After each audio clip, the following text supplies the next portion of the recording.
Hey friends, I don't know about you, but now that the days are lasting a little longer, the air kind of warmer, I start craving dinners that are a little lighter too. Nothing too heavy, just fresh, flavorful meals that'll hit the spot without putting you in a food coma. Today, I'm sharing 3 lighter dinner ideas that'll leave you full but still functional. We've got a spinach and cottage cheese, crustless quiche. It sounds fancy, but it's super easy. A zesty Greek chicken and veggie bowl, and a creamy One Pan Boursin Pasta that's just the right kind of comfort.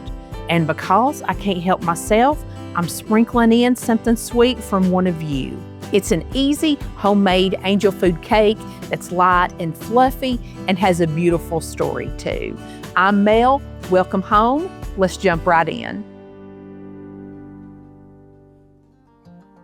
Today we're gonna make some Greek chicken, and what makes it Greek is the marinade for the chicken. All the flavors and the seasonings in here make it delicious. Let's start with some minced garlic. I'm gonna put about 2 teaspoons full of minced garlic right in a gallon-size Ziploc bag. And by the way, a gallon Ziploc bag is my favorite way to make marinades. We're gonna put in some plain Greek yogurt, and I'm using about a 1/4 cup, which is about half of one of these little cups. It's about 2 ounces or so. I'm gonna use Italian seasoning, about 2 teaspoons of this, and marinades are pretty forgiving. You don't have to be exactly exact. Now let's give it some salt and pepper. About a teaspoon of salt and about a 1/2 teaspoon of black pepper. We're going to use about a tablespoon of red wine vinegar. For oil, I'm using 2 tablespoons, and I'm using an avocado oil, but you can use olive oil. Then let's go in with 2 tablespoons of lemon juice. Give it a really bright and fresh flavor. Just remove your little baggie from your stand there, and let's just get everything squished up here together. Now, if you want to, you can mix all of this up in a separate bowl or a mixing bowl, and then put it down in, your chicken down in that or whatever, but this is just my favorite way to do it. And for my chicken, I'm using 2 boneless, skinless chicken breasts, and I'm just gonna cut them up into chunks here. I set these out of the freezer last night. They're just a tiny bit frozen still, but you can see they're in really good shape here. They're gonna thaw out in no time. And I like to cut mine up into pretty small pieces because I like it to cook up really fast. And you can see I put my marinade bag back on my little stand here, and I'm just dumping the chicken right down in this bag with it. Then same thing, take it off your little stand, zip it right up, and get all of your chicken thoroughly coated in your marinade. Really want to massage it in there and get everything mixed together and well coated. Then one of the best tips that I think I could ever give you is when you're thawing out meat or you're marinating meat in a baggie, put that baggie down inside of a bowl and put that in your refrigerator. Then if one of these guys decides to spring a leak, you just have one bowl to clean up instead of the whole floor of your refrigerator. And I'm gonna stick this in the fridge for about 30 minutes. You can let it go as long as you want to, but 30 minutes is plenty fine. While my chicken was marinating, I went ahead and washed up what dishes I had. I'm gonna chop up some veggies to go with this. I think that I'm gonna eat mine like a bowl style. So I wanted definitely some English cucumbers. Everybody here likes cucumbers.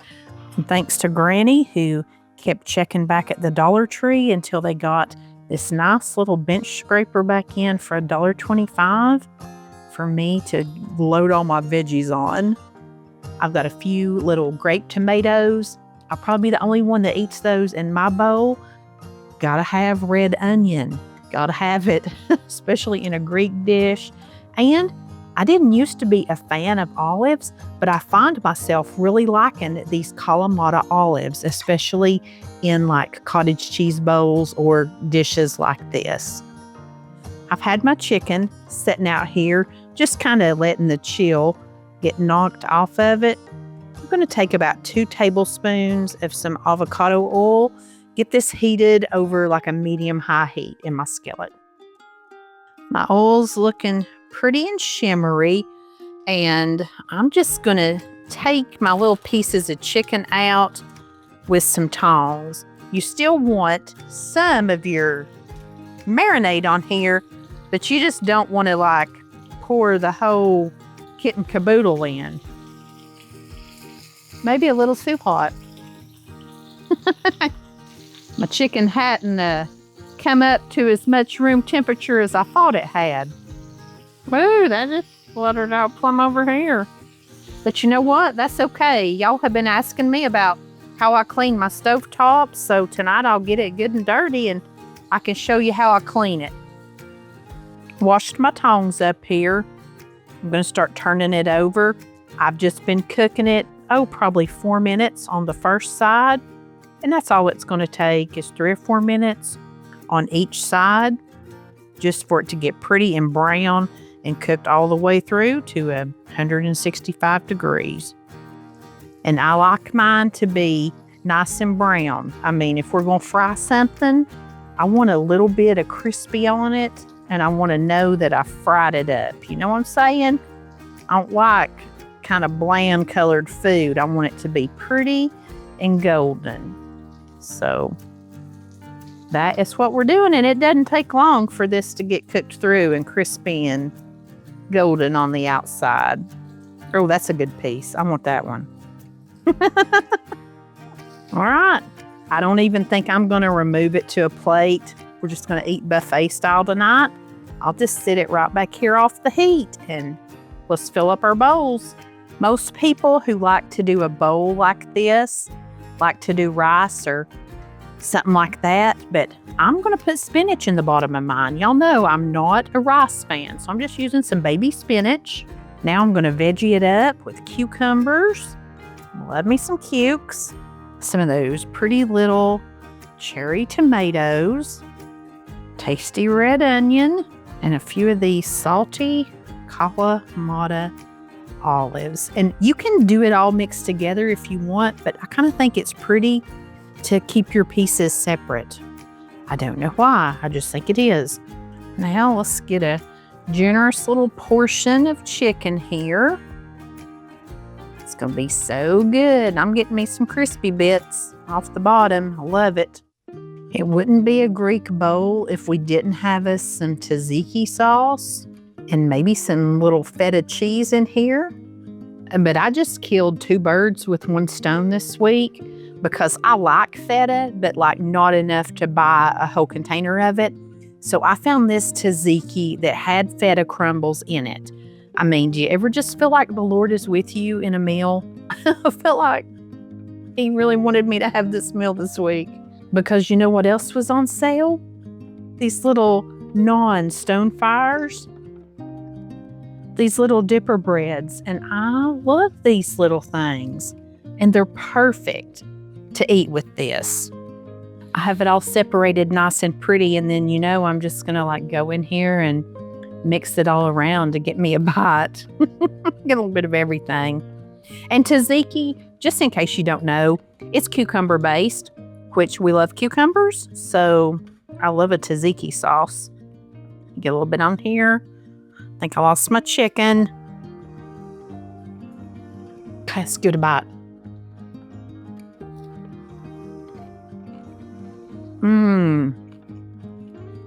That is so flavorful. I love the seasoning, the marinade on that chicken. It's so good. All the fresh little bites of veggies around it. Then that little burst of cool tzatziki sauce.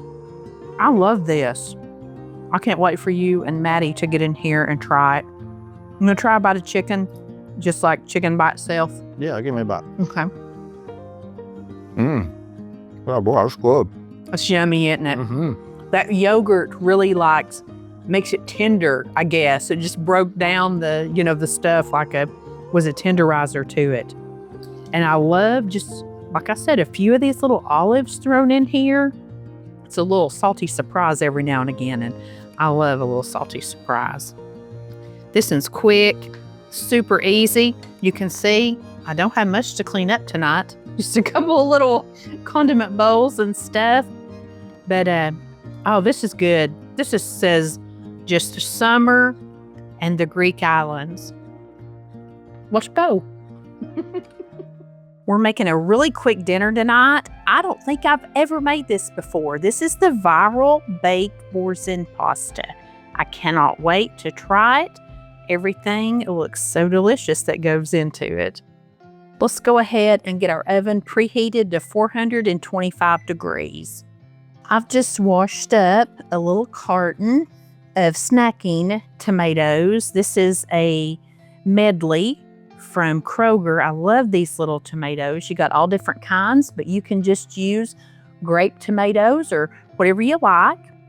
This recipe calls for a medium red onion, so I may just use half of this. We'll see. And you just want it chunked up into kind of big pieces. You don't want it diced real small.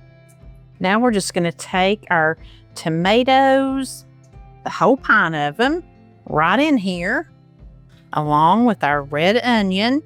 Just want to separate my pieces apart. This is real customizable too. You just want to use as much or as little as you like. Now I'm just going to put in a couple spoonfuls of some minced garlic. Something that kind of forgot I had and I've decided to throw in is some baby spinach leaves. And I just like to tear them up a little bit to begin with. We all know how they're going to shrink right up. Now to get everything seasoned up, I'm going to drizzle this pretty liberally, about 4 tablespoons of oil. I'm using an avocado oil, but you can definitely use olive oil. Let's give it a little bit of salt, a little bit of black pepper. Unusual for me, but I'm really enjoying just a little bit of crushed red pepper in some things. So I mean, just a little bit's coming out there. And with a dish like this, I wouldn't be me if I didn't throw in a little bit of Italian seasoning. Now let's just give it a really good toss and mix together so we can get everything incorporated. You want to get the oil and the seasonings distributed all over everything. It's already very beautiful and smelling delicious. And we haven't even started baking it up yet. Now let's just clear us a little place out here in the middle. And I'm going to unwrap my boursin cheese. I'm using the garlic and herb variety. They have one that has shallots in it. I think there's like a cracked black pepper one. I think now I've used just about every variety that there is. But we're just going to sit it right down in the middle of that. We're going to put this in the oven, uncovered, bake it for about 30 to 35 minutes. While our stuff is baking up, I'm going to boil up some cavatappi pasta. I'm using a 16-ounce package. You really only need 8 ounces for this.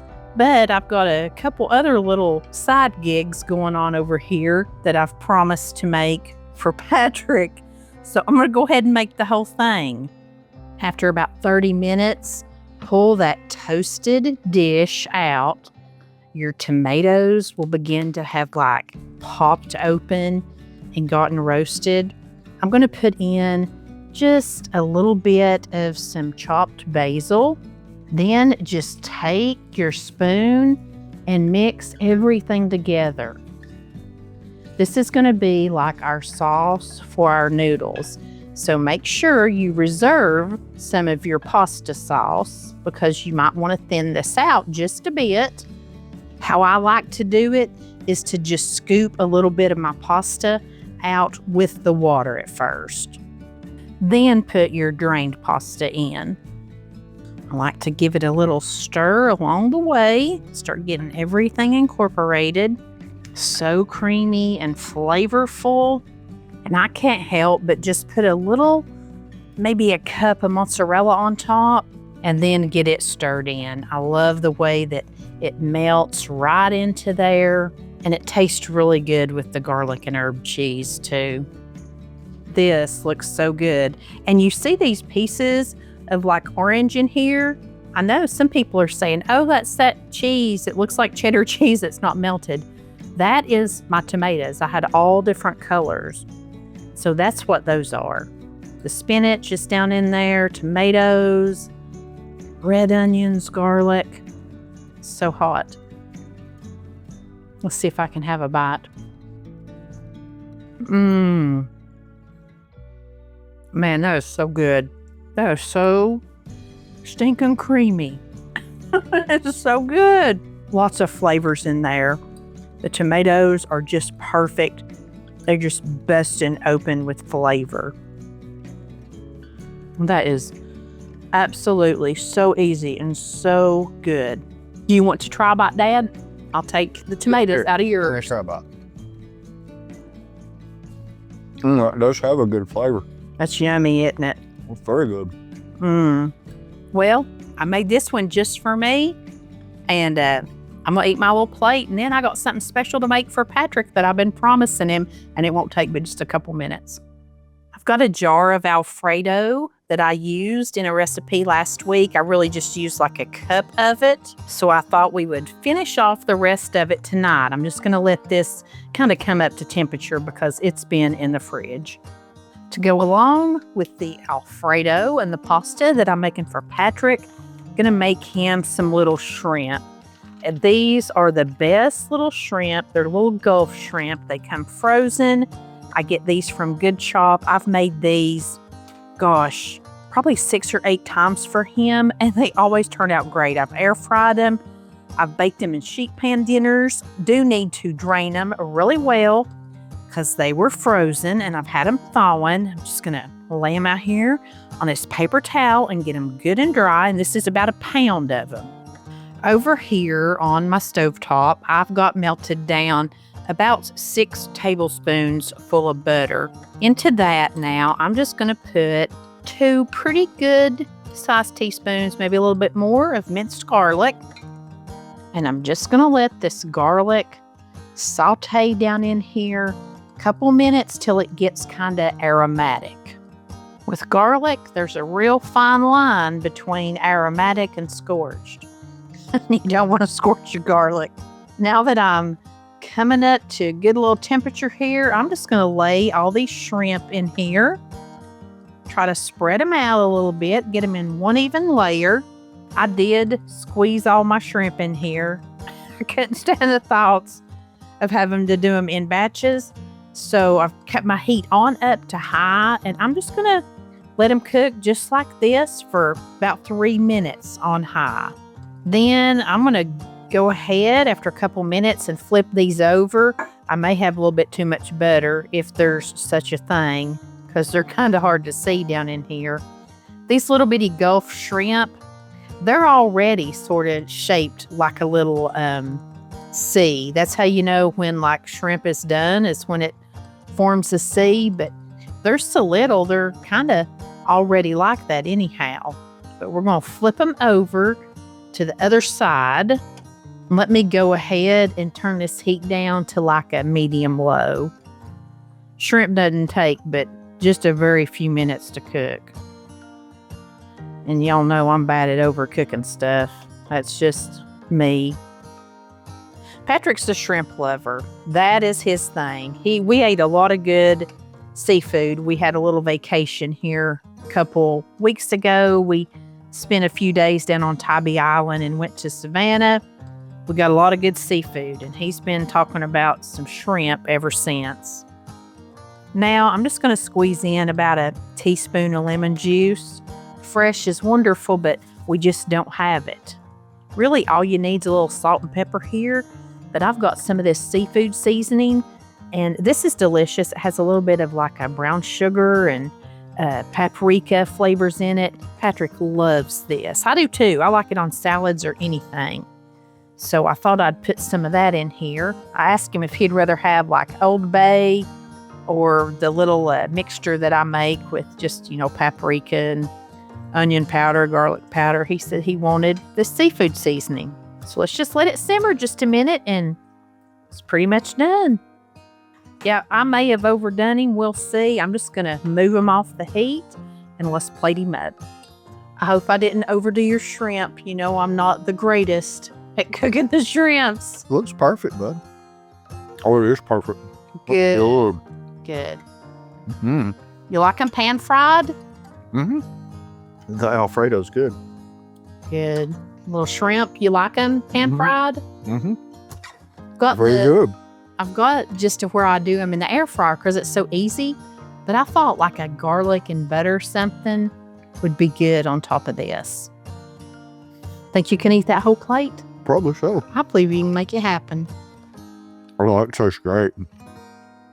That's perfect. Good. Our next recipe is actually a dessert, but it's a very light and fluffy homemade angel food cake, and I thought it just fit perfect with the theme of this video. And it was actually sent to me by Stephanie Bass, and she happens to be the daughter of Patrick's first cousin.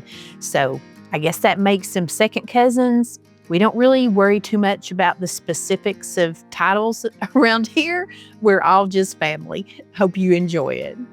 You can see the ingredients are very simple for this angel food cake. I've got a number of bowls out here because I'm not sure how many I might end up needing. The first thing it said to do was to move one of your oven racks down to the bottom third of your oven. So I'm going to use this one right here. Then I'm going to get mine preheating to 350 degrees. First thing you need is 1 3/4 cup of just regular sugar.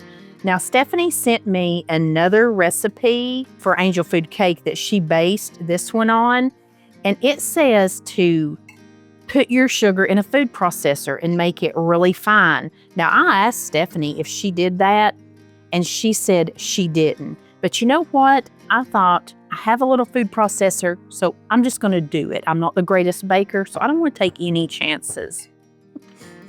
Okay, there's a change of plans. Something's happened. My little Cuisinart, I don't know why it's not working. We're going to have to get in here and mess with it. So I guess we'll be not doing that with our sugar after all. Well, wasn't that interesting? It's one last kitchen appliance crowding up my cabinets. But you know what I thought about? I'm all the time telling you guys how much I love this little handy lawnmower chopper, as Granny calls it. You know what I'm going to do? I'm going to give my sugar just a few spins in this. So this is a case of using what you have. I always say to do that. I feel like it did make it a little bit finer, but like I said, Stephanie doesn't do this step at all. And for reference, I did about 30 pulls on my sugar with this little chopper. And you know, I only kept that Cuisinart to make Oreo balls at Christmas to crush my Oreos. And now that I have this little doohickey, I don't even need it anyway. Now the recipe says to take a cup of sugar out of the food processor that you have finally shredded up, or I don't know what you call it. You made it real fine. So we're going to take a cup of it out of there. We're left with about 3/4 cup of sugar. Now into the sugar, I'm going to put a cup of cake flour. Now, I had this cake flour from some big idea I had schemed. I never got around to it. But if you don't have cake flour, you can kind of make your own. For every cup of regular all-purpose flour that you use, take out 2 tablespoons of it and replace that 2 tablespoons with 2 tablespoons of cornstarch. I'm also going to add in about a 1/2 teaspoon of salt. Now, you would pulse this in a food processor, but what I'm going to do is just use my little whisk to get all of the salt and the flour and the sugar combined together in this bowl, all of it dry. Now it says to take this mixture and sift it over a bowl. I don't really have a fine sifter. I just have this strainer, but if there's any huge pieces, I guess it would catch them. But yeah, you know what? I do see a few little pieces there that it caught. Now in a medium to large size bowl, we're gonna add in 1.5 cups of egg whites. And I brought these up to room temperature. I think they'll fluff up a little bit better. And I also used liquid egg whites because to get 1.5 cups of egg whites, it'd take about a dozen eggs. And I'm fine with saving the yolk of a few eggs for something, but not a whole dozen. So I used liquid egg whites. We're also gonna use 1.5 teaspoons of cream of tartar. We've used this before here, I think when we were making some candies or putting like a sugary coating on something, but cream of tartar will keep your sugar from crystallizing, but it also like stabilizes eggs and stuff in baking, and it should really make your angel food cake rise. And honestly, that was the whole purpose of us like sifting the sugars and grinding them down. You want everything in here to just be as light as possible so this cake can rise.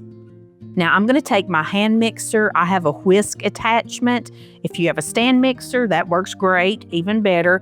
And I'm gonna beat these egg whites and the cream of tartar on low for about a minute, just until they start to get frothy. And then I'm gonna turn the speed on up to like medium. Then I'm gonna take that cup of sugar and I'm gonna put it into these egg whites, just a tablespoon at a time. And once I get all the sugar in, I'm gonna beat these until they get glossy and a soft peak starts to form. Take about 5 minutes. Then I'm gonna add my vanilla and I'll just beat it on low until the vanilla is mixed in. Stephanie says that sometimes instead of vanilla, she'll use 2.5 tablespoons of honey. Now we're very gently gonna sprinkle or sift our flour and sugar mixture little by little over the top of our egg whites, and we're very gently just gonna fold this in. Stephanie said that she was inspired to start making homemade cakes by her Mama Shelby. Growing up, she always remembered that her Mama loved to cook and bake and said she actually made the best cakes that she's ever eaten. And one of the first cakes that Stephanie ever made was a homemade carrot cake, and that was a recipe that was given to her by her Mama Shelby.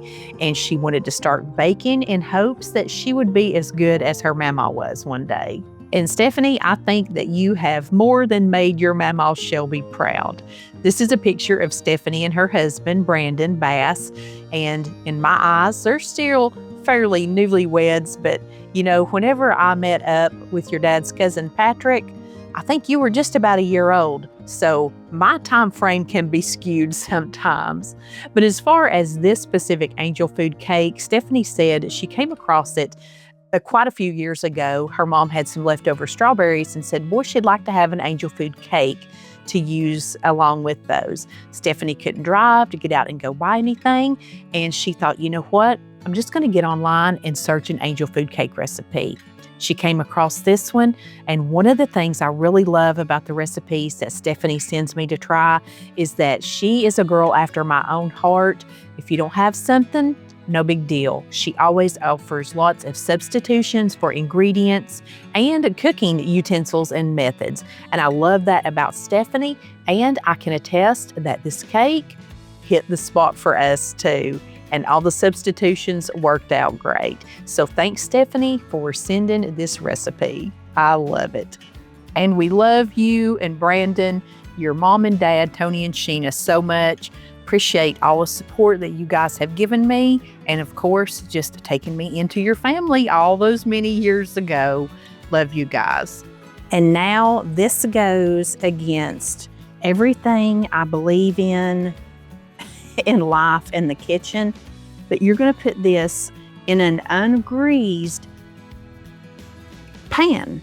Now you can use like a bundt pan here, like actually angel food cakes, they are in a tube pan. You don't want like all the decoration that a bundt cake has. But when I read, you know, like why are we doing that?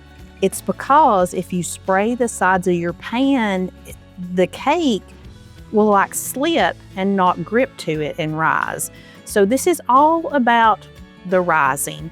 And Stephanie told me that she actually bakes hers in like a 8x8 dish. And that's what I'm gonna do because I wanna cut mine up and make like a little dessert or some parfaits with it. And I think I've showed you this trick before when you're baking a cake to like drop your pan on the counter and it'll get some of the air bubbles out of it. Then we're gonna put it in that 350-degree oven. We're gonna bake it for about 35 to 40 minutes till our cake is golden brown and the toothpick will come out clean in the middle. Wow, this is my cake at 35 minutes. I think I understood the assignment for a light fluffy cake today. Oh, it's really big. Let's see. I don't have anything that will fit all the way through there except a knife maybe. Still got some sticky to it. So let's give it 5 more minutes.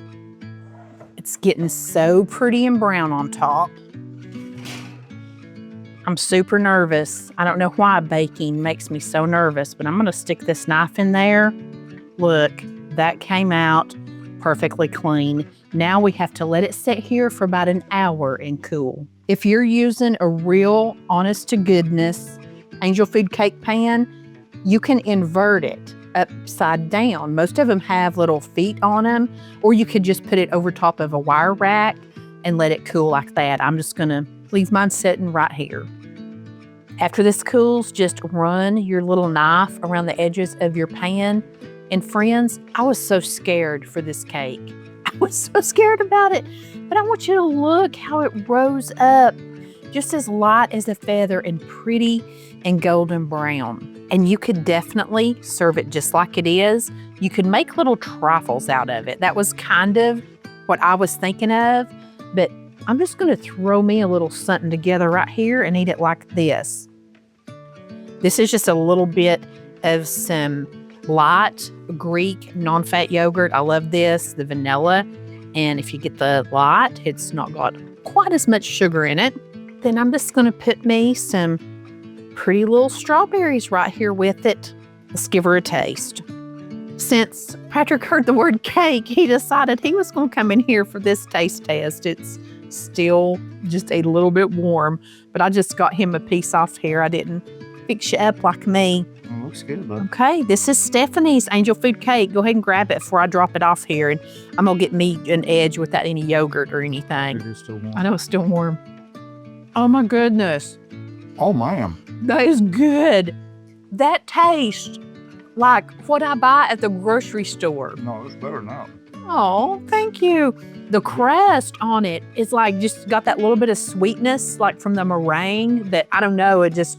It's real like thick and dense or something. It's just good. Yeah. It's good. It's dense, like it doesn't have holes throughout it, but it's like a light cake. It must. Well, yeah. Yeah, it is. Oh, it's so good. Oh, that's delicious. And I just can't tell y'all how proud I am because, I mean, it wasn't hard, but there was a few little steps to this. And when you're dealing with like egg whites and stuff, I always worry, but man, this is so pretty and it came out so good. It got fluffed up. It's wonderful on its own, but I love it like this. I'm gonna cut these strawberries up and so I can eat them easier, but. Oh, it's very good, Mom. Yeah, Stephanie, thank you so much. We love it. We love it. If you have a recipe that you would like for me to share in our Memories from Your Kitchen segment, check the description box. I'll have a link down there and it'll take you straight to my website where you can safely send me your recipe. You can upload any photos you'd like me to share and be sure and tell me the story and the memories behind it. I've had a great time sharing these and I've got plenty more. I'd love to get yours in there one day too. So make sure that you're subscribed and give this video a thumbs up. And hopefully you'll see yours very soon in a segment of Memories from Your Kitchen. Today we are going to make us a cottage cheese and spinach and crustless quiche. I'm putting a couple of tablespoons of oil. I'm using some avocado oil. Going to put that in my cast iron skillet on about a medium heat. Get that up to temperature. I'm also going to go ahead and get my oven preheating to 350 degrees. Now that my oil is up to temperature, good and hot, you can hear, I'm going to put in some onions and a red bell pepper. My onion took me back to my softball days. Apparently, this thing was grown by a family of giants. So I think I'm probably just going to use about a quarter of this onion. This recipe really just needs a small onion, maybe half of a medium one. And I probably just used, if even a quarter of a bell pepper, if that much. I didn't want the bell pepper to like overtake the onion. Got a little bit of my spinach in here ahead of time. I have everything on one cutting board, but we're just gonna saute this up about 3 or 4 minutes until my onions and stuff are softened up and kind of nice and translucent. You know, a lot of you guys are telling me you need some more like diabetic or keto-friendly recipes. I'm trying my best, honey. I really am trying. I really am.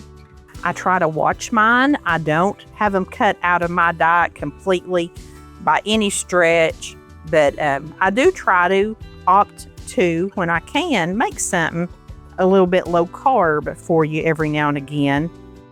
Now that my onions and stuff are looking good, I've got some fresh spinach here, probably about 2 cups, and I did like cut mine up really good.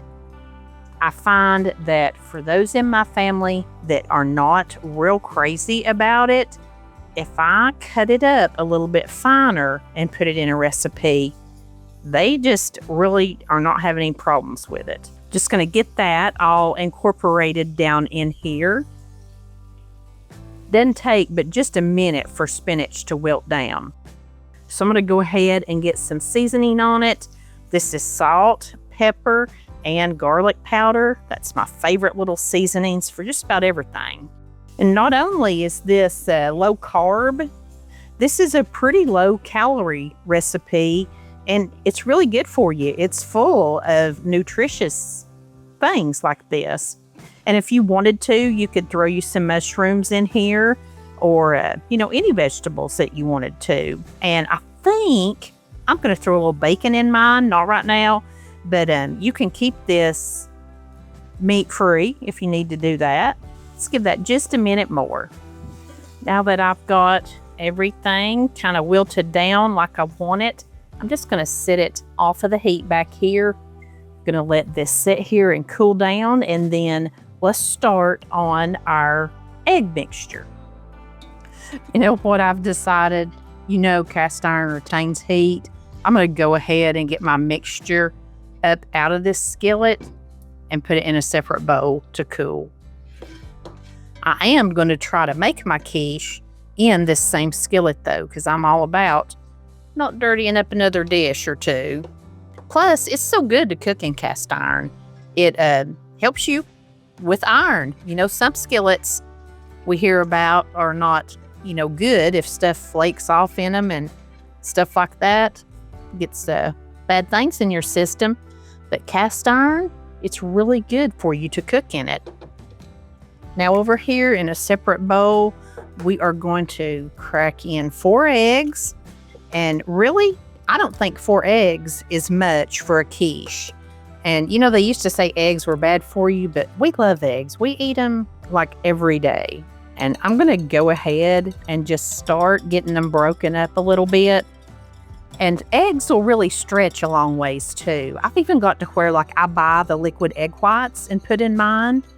Or I'll use cottage cheese, which is what we're using in here, and it can really stretch the amount of eggs that you need to fill you up. I've got a 1/2 cup measuring cup here, and we're going to put in 1.5 cups of cottage cheese. And the eggs are going to make this quiche bulk up and get nice and fluffy. The cottage cheese is going to also make it really creamy. So it's going to have this really nice body that's going to be all puffed up from the eggs, kind of doing that. And then the cottage cheese is going to fill it out. and make it really creamy. And I actually just opened this container, so 16 ounces is about a cup and a half. Yeah.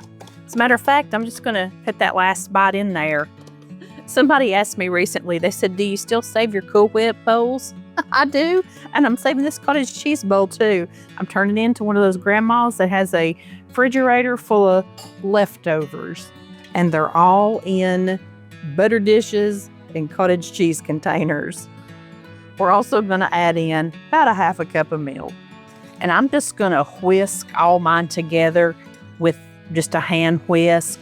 I don't have a problem with the cottage cheese, but if you really are picky and you want it to be completely creamy, you can use like an electric hand mixer to really break down the curds in your cottage cheese, but I kind of like them.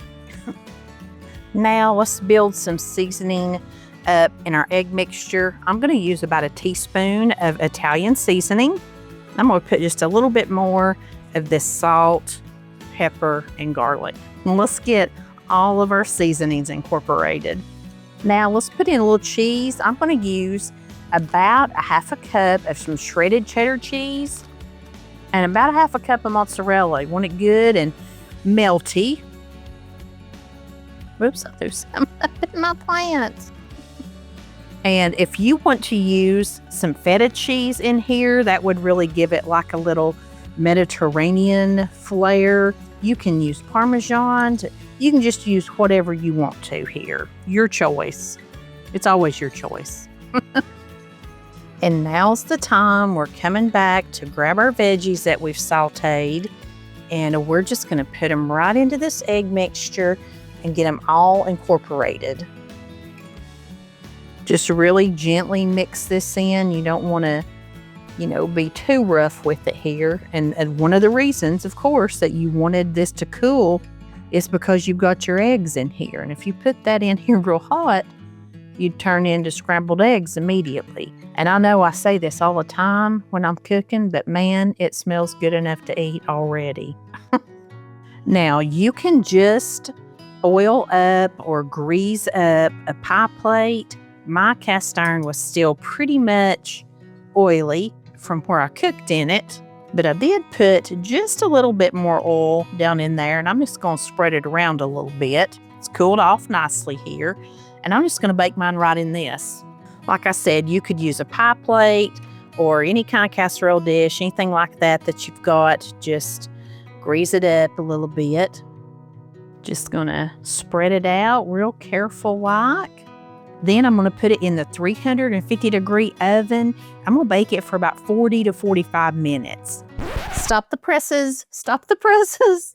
You wouldn't be watching my channel if I didn't forget something. I promised my carnivore husband that I would put him some bacon in here. So I'm just using some of these real bacon pieces. That's kind of what you get, with your salad fixings in the store. And let's just stir them in there. Didn't have them out here on the counter, so I didn't give them another thought. These are already cooked, so you don't have to worry about that. But that's just how versatile this recipe is. You can leave it like it is and have it meatless. You could put sausage in here. Ham would be really good. Leftover Easter ham. That's what you need to do with it. Okay, back in the oven. I was just about 2 minutes in. You want your quiche to be set in the center of it. Like whenever you put a toothpick in, it's going to come out clean and just a little bit golden on the top, and you'll know it's done. Cannot wait to try this. Oh, it smells so good. That is so good. It's fluffy and creamy. And what I love about a quiche is it's light. This, without the bacon, was supposed to have about 220 calories per slice. That's cutting it into 6 slices. So it's light, but it's filling too. I love the bell peppers and the spinach in it. Everything in here is so good. Great things that I love about a quiche are they're easy, they're quick, they're delicious, they're a good way to use up extra veggies that you have in your refrigerator. You can have them for breakfast or you can have them for dinner. Put a little salad on the side of this, like a spinach salad, and you are set. It's low carb, it's low calorie, it's gluten-free. You can customize it if you want veggies of any kind, meats or no. It's delicious. You're going to love it. And one more thing I forgot to say about them.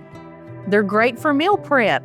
This heats up just as deliciously as it just come out of the oven. You can make this, cut it into portions, have your breakfast meal prepped for the whole week. I will have to make one of these for Callie to have. Click here next for more light and bright recipes that are perfect for any spring picnic, summer cookout, or any night of the week. Thank you so much for choosing to spend some of your time here with me. I never take that for granted. And as always, I send you love from my kitchen.